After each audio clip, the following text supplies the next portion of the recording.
Question 2. What is dhyana or meditation and preparation needed on physical and mental planes to commence it? Where does meditation finally lead? Answer. What is dhyana or meditation? It is very complex to explain. This is because in meditation, one is not there then. How it can be explained what it is? One is totally merged in meditation in self, and then he becomes totally unaware. If one is aware, it means he is not in dhyana. Then he is a separate identity, observing the happenings within and without. He is merely a spectator and not in meditation. Under such conditions, one is not within it. And if one is within it, then only he loses his identity. Conscious meditation or Jagrik Turiya or awakening transcendental state is not the ultimate of meditation. What anybody talks or tries to define is only the conscious state and age or meditation with awareness. It is the starting junction of meditation, and most of us end meditation at this junction only even after lifelong practice. One gets only marginal benefit out of such meditation. So even for this, what preparations are needed shall be discussed. First and foremost is Dhyana Bhumika or preface of meditation. One needs to learn this from a self-realized guru. One needs to concentrate on Triputi junction, which is the point between eyebrows. And even for this, some basic preparations are required to concentrate. The followings are the basic prerequisites before starting the meditation. 1. On the physical plane, the body must be healthy. Stomach must be empty. It means the best time for meditation is morning and evening hours. But at least there must be 4 to 5 hours gaps between the food intake and the meditation. 2. Inner system of the dhyani or mediator must be healthy in all respects. Before starting meditation, some breathing exercises must be done to feel fully relaxed.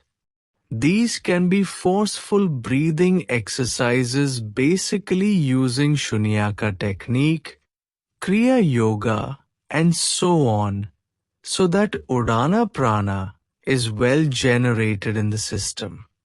3. All past thoughts from the mind must be removed. One must learn to live in the present. What is now? It is everything. Consider that the past is dead and the future is uncertain or unwritten. No fear for the future to be kept in mind. Consider you are the Lord of the present. Since one can use only present and can command it as he wishes, no need to brood on the past. Projection of the past only creates confusion, and most of us waste our life to be living and thinking of the past only. One must attend or check even the smallest appearance of thoughts in the present before meditation, so that it should not manifest in due course. 4. The place of sitting for meditation must be comfortable. Mediator must face east or west or north. Outer noise must be the minimum around the sitting space, and circulation of fresh air shall be adequate. It is better if plants, green curtains are around an environment is natural. Seashore, bank of the river, water tank, and plants or trees around give much inspiration to the meditator and add to his inner peace. 5. Meditation is a psychosomatic exercise, so the inner peace, outer calmness, and peaceful environment help to evolve the meditator. 6. The best preparation for meditation is equivalent to the 2 or 3 of the achievement. After well preparation, the mediator must chant the mantra given by the Sadguru and be attentive at the Triputi or in between the eyebrows. This is a gross awareness stage. Later the mediator must close eyes, remember his Guru, Isht Devta, and switch on from gross mantra recitation to the Mona or silent japa. This gradually brings the gross stage to the subtle stage to the meditator with a conscious awareness. This is the second Bhumika for the meditation. 7. In the third Bhumika, the mediator must start Kriya Yoga without chanting the mantra. This gives rise to awareness of prana in the system. This yoga paddhati or system is known as Raj Yoga. If the prana is evolved, the progress in yoga becomes very fast. On the contrary, if there occurs malfunctioning of various pranas in the system, different stomach problems start originating and success in yoga or meditation becomes difficult. The meditator must take immense care for correct or adequate distribution of various pranas in the system by breathing exercises and self-management. 8. Human body is microcosm and cosmos is macrocosm. The Udana Prana or life force is generated in the microcosm. On traveling through Sushumna Nadi of the spinal cord passing through different chakras, it reaches to Agya Chakra and then to Chidakasha and gradually getting transformed into light, which merges with the supernal. When Udana Prana reaches Trinity, awareness of breath diminishes and gradually awareness of prana is loosened. This state is known as Chaturyaga Kama. This happens in gradual steps from awakening to dream state to Drik or Sushupti state. In this state, the mediator is not aware of breath and not of mantra recitation.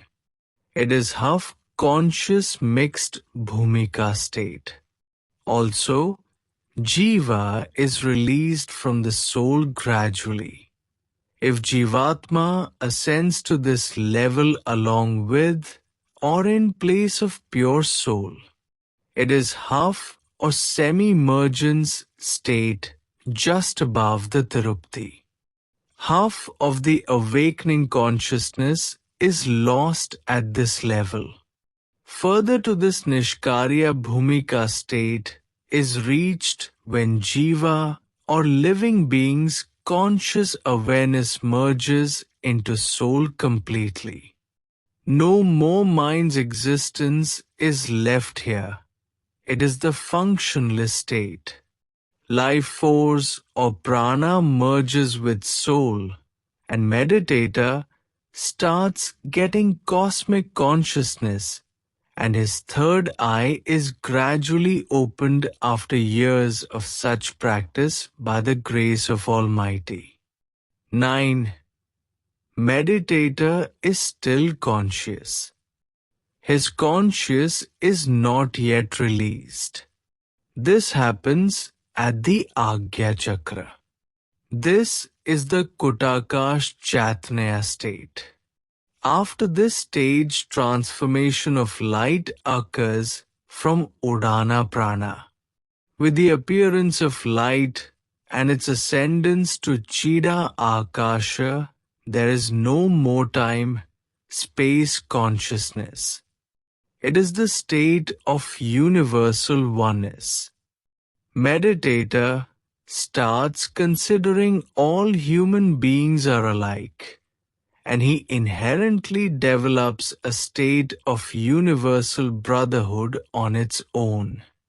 He develops divine qualities or virtues of forgiveness, love, renunciation, no hatred, humility, truthfulness, and like these 27 quartiles are developed as described by Lord Krishna in Gita for a divine spiritual aspirant, as he himself being perfect in all these qualities. This is the conscious turiya or transcendental state. It is the state of monistic dualism, but not the state of mergence in the sky. 10. As the light further ascends to the Chidakasha, it crosses the state of Triputi Bhanga, where there is no time, no space, and no consciousness, concept. All the three identities, time, space, and consciousness become one. As this pure light further ascends, it reaches Unmani, where it spreads and awareness is lost. This is Vidya state of evolution. 11. Finally, when it reaches Sahasrara, it becomes the center of source light. Meditator enters in the state of Samadhi at Sahasrara, and to the apex center when this ascends, it blesses to the meditator the glimpses of Parasamadhi. Moment this divine light merges with the macrocosmos, spiritual aspirant is in the state of Nirvikalpa Samadhi. And as this light returns back to Ajna and subsequently to Muladhara Chakra, it gives the blessings and experience of Savikalpa Samadhi to the meditator or dhyani. Thus, with this meditator achieves nothing but everything. The above explains preparation for meditation, meditation technique, and the final achievement of the meditation.